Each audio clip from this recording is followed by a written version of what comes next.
Në këtë lagje kërkojmë që të bëjnë zgjedhjet, po këtu njëkohësisht kështu i shtyjnë qeveritarët korrupt të qeveritarship, ky e ka murin këtu të ndërtuar njëkohësisht dhe vjen policia vetëm këtij personi që ka gruan gjermane, vjen policia dhe ja shkatron gjithë murin. Në të vërtetë të gjithë kanë në Malavajse, të gjithë kanë këto si thuash muret e tyre dhe portat e tyre, vetëm këtyre ju aprishin këtë sistem. Ndërsa sistemet e tjera, shife ku janë të lagjes, dhe njëkohësisht këtyre nuk ju aprishin.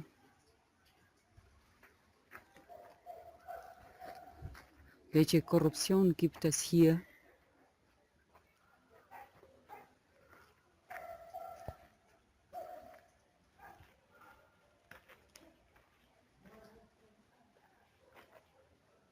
Das ist ein schrecklicher.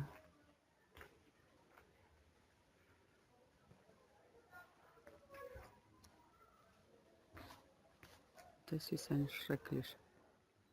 Eigentlich die ganze Strecke hat normalerweise die Häuser hier und die Tür, aber nur normalerweise, dass diese Tür so kaputt. Und Nachbar mit Nachbar lachen das.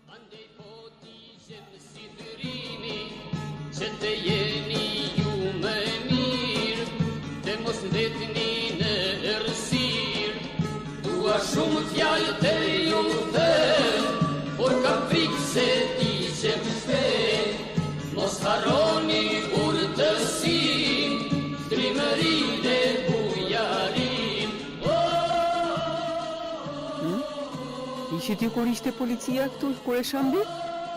Edhe? Po pse i shëmbi policia, po pse si shëmbi dhe dyert e juaj?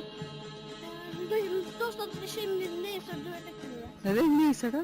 Edhe derën tënde do ta shëmbi, a? Ja, unë kam shëmbur, kam parë. Po pse i shëmbi policia këtë? Nuk e di. Se di. A mund të ricitejni?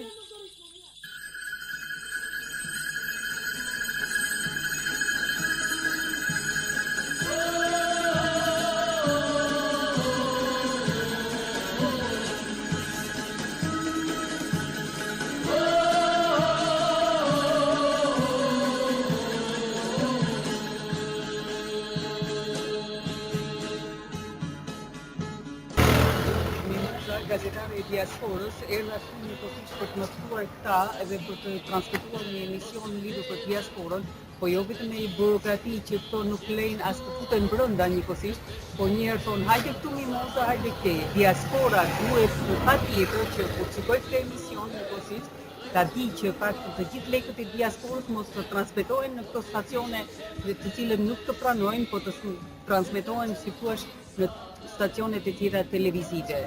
Vjen këtu dhe me një burokraci shumë të madhe, jo vetëm që nuk të pranojnë, që jemi një gjak, një kom, një popull, por edhe njëkohësisht nuk të përfillin, por dhe të lëmë për jashtë si një qenë, ndërsa vjen një gjermane dhe ajo me njerë të pranon. Kur me shihni se jam tretur, mos mendoni se kam vdekur, jam i gjallë e jam në jetë, jam në dritët e vërtet, unë jam në shpirtin tuaj, plakën time se meri huaj, unë jam në shpirtin tuaj, plakën time se meri huaj.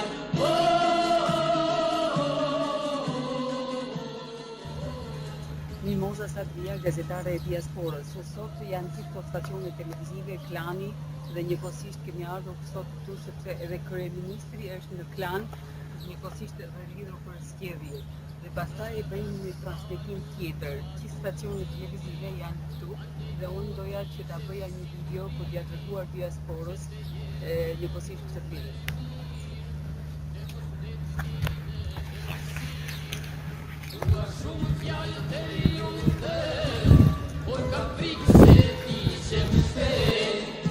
Haroni urtësin, trimërin e bujarin,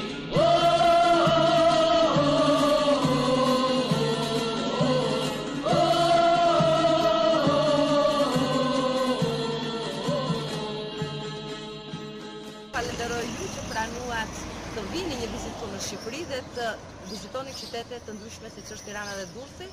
Durrësi është në prag të sezonit veror që duhet kishte filluar në fakt plazhi dhe të gjithë qytetarët të merrnin pushimet, por për shkak të dy ngjarjeve, të cilat janë zgjedhjet e përgjithshme parlamentare, të cilat do të mbahen këtë të diel 25 qershor, po ashtu këtë muaj ka shoqëruar popullin shqiptar edhe muaji i Ramazanit dhe dihet të dyja përfundojnë 25 qershor, prandaj duket sikur qyteti Durrësit është pak qetësim.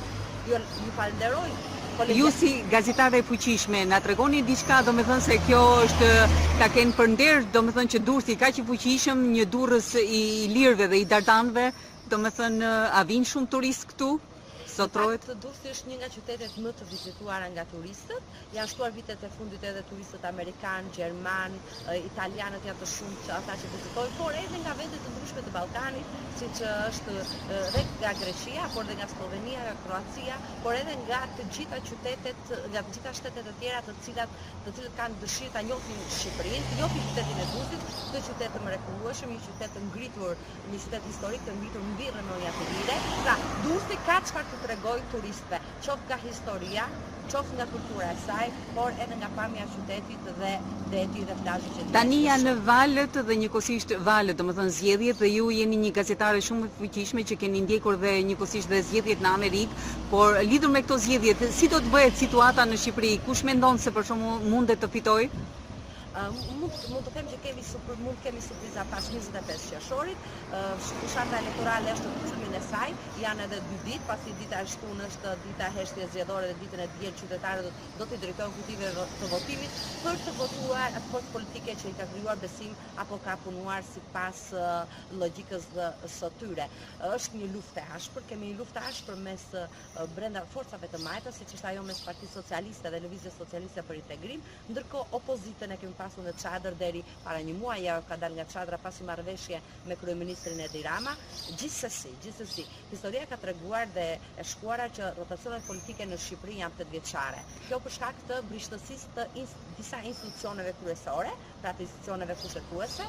Do të shikojmë vetëm aleancat që do të ndërtohen pas 25 qershorit. Nuk mund të jepen parashikime, sepse parashikimet gjithmonë edhe rrëzohen ndonjëherë, por unë mendoj si gazetare nga çfarë kam konstatuar që kësaj radhe edhe në këtë zgjedhje mund të dalë Partia Socialiste fituese, por gjithsesi nuk gjithçka mbetet surprizë, gjithçka mund përmbyset, mund të dalë dhe Partia Demokratike fituese. Ju si gazetare e diasporës na thoni diçka në fakt se kontributi i diasporës është, si thua, jashtë shumë i bukur, shumë i mirë dhe shumë i fuqishëm, por si gazetare domethënë e aftë e diasporës duam që diasporën ta sjellim, si thua, në një drejtim dhe në një vit të drejtë.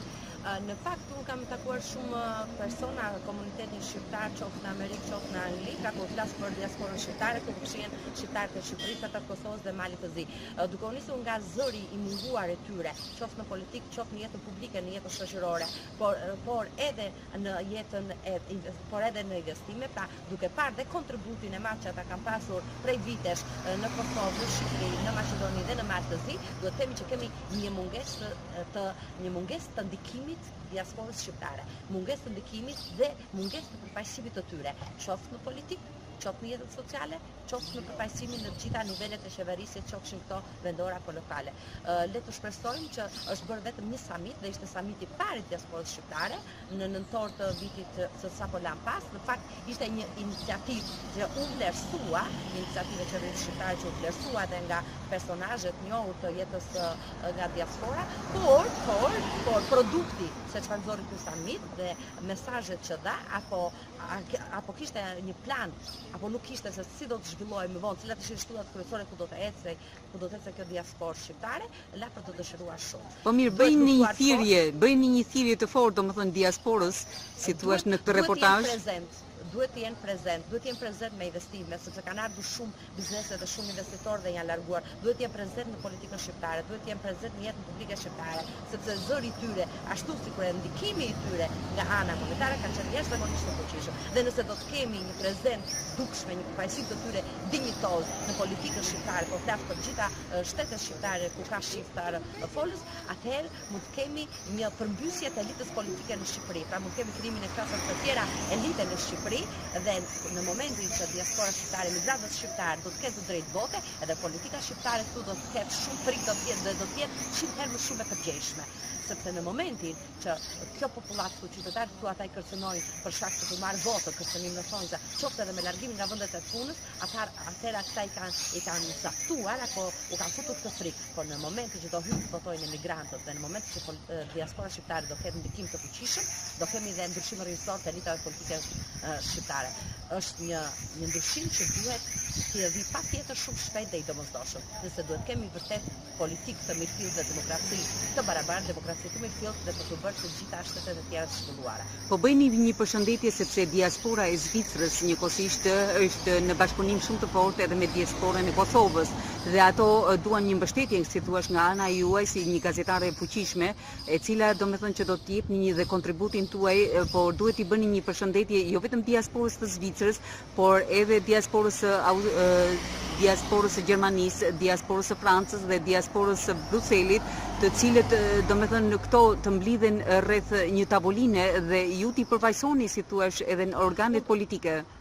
Unë do të ftoja në radhë të parë që ne të krijonim kontakte dhe për të zhvilluar një stacion televiziv të diasporës. Të jetë vetëm për këtë çështje, pra të jetë vetëm për zërin e diasporës, do të ftoja të investoni dhe të ndikoni fuqishëm, sepse zëri nëpërmjet një media është një nga shtyllat kryesore e demokracisë, një nga shtyllat kryesore edhe këtu në Shqipëri. Një organizatë e fortë, si thua, të krijojë. Opinionbërëse, por është edhe edukuese. Pra do të kërkoja që në fillim të ngrinim një stacion televiziv për diasporën. Unë jam një nga nisëtarët e një programi televiziv për diasporën, por deri në këtë moment nuk kam gjetur mbështetje në mediat televizive, në televizionet këtu, për shkak sepse nuk e dua.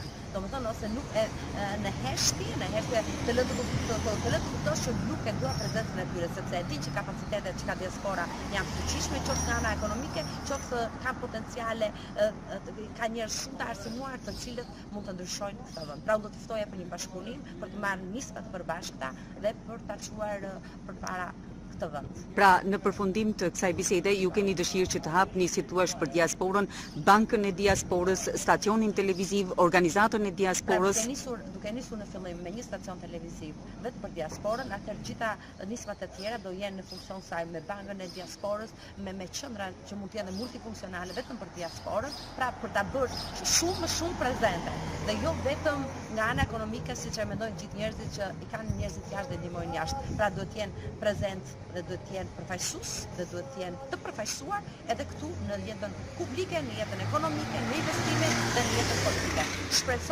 Shpresoj shumë që nëse deri dje janë lënë harres, sot ata duhet të ngrënë zërin e tyre sepse ky vend i përket edhe atyre dhe na përket. Ju faleminderit, ju jeni një gazetare shumë e fuqishme dhe ndoshta domethënë zëri juaj do të dëgjohet jo vetëm në Amerikë, në diasporë, po edhe në si thua kantet e Zvicrës, si thua, të Gjermanisë, të Bruxellit, dhe është një iniciativë shumë e mirë, domethënë që diasporës t'i kërkohet që lekët e diasporës të drejtohen, si thua, në një njeri të sigurt këtu në Shqipëri, pra të hapet një organizatë e fuqishme e diasporës, të hapet një bankë e diasporës, të hapet edhe një stacion televiziv. Ju falenderoj dhe ju Moza që keni ardhur apostafat për këtë çështje në Shqipëri dhe në Kosovë. Jeni një ndër mbështetësit e flakta të çështjes së diasporës, po dhe të patriotizmit dhe të gjithë shqiptarëve. Ju përgëzoj dhe shpresoj që ky bashkëpunim të na ecë mbar të gjithë së bashku. Ju faleminderit. Falenderoj ju që pranuat të vini një vizitë në Shqipëri dhe të vizitoni qytete të ndryshme siç është Tirana dhe Durrësi. Durrësi është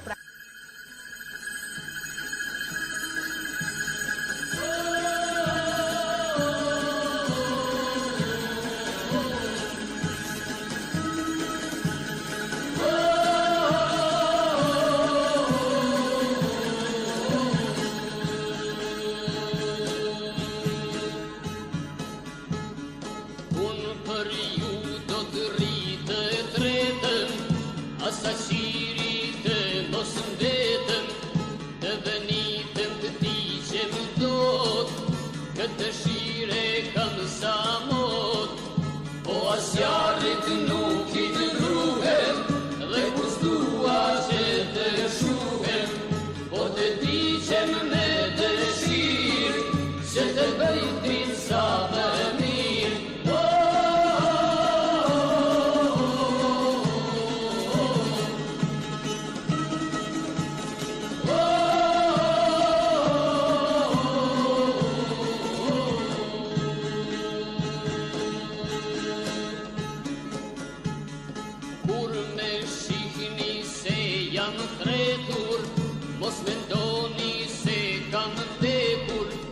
jam I gjallë e jam në jetë, jam në dritët e vërtet.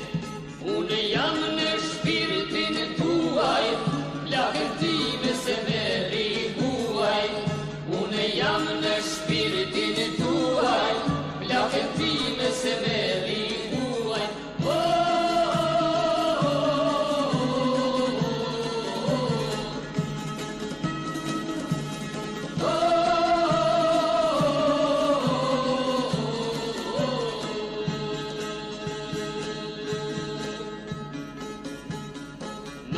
Është falur mua durimi, andej po t'i gjem si dërimi, që të jeni ju më mirë, të mos ndetni në errësirë. Dua shumë fjalë të ju